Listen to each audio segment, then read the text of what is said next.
أعوذ بالله من الشيطان الرجيم. بسم الله الرحمن الرحيم. أولا السلام الله عليكم ورحمة الله تعالى وبركاته.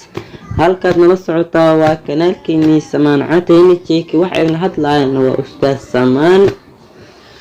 maanta waxaan idin wadnaa cashir English misna bilaaw ah.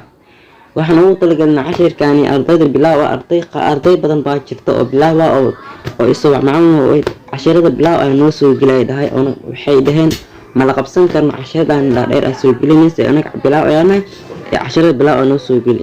maantana cashiradood ayaa wada ugu dalbadeen English chats between two persons. Where did you go yesterday? I went to the zoo. What did you see there? I saw many animals. What were those animals? They are lions, tigers, elephants, monkeys, crocodiles, hippos, and etc. شرحات la socda insha Allah. sharaxadina bilaawanina. English chat wada sheekays English ah between u dhaxeeya two persons, laba shakhsi. midka koowaad ayaa bilaabay wuxuu dhahayaa where did you go yesterday? shalito halkee baad aaday? where halkee baad did you go yesterday? ayaad shalito aaday.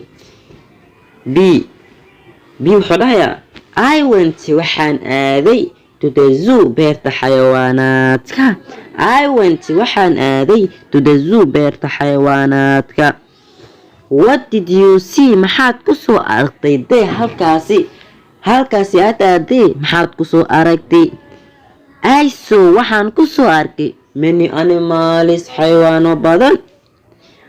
What maxay waa those animals ayay ahaayeen xayawaanadaasi maxay ahaayeen? they waa waxay ahaayeen lions libaaxyo, tigers shabeelo, elephants maroodiyo, monkeys daanyeero, crocodiles yaxaasiyo, hippos jeero, and etc. iyo wixii la mid ah. Don't forget to subscribe and click the bell icon.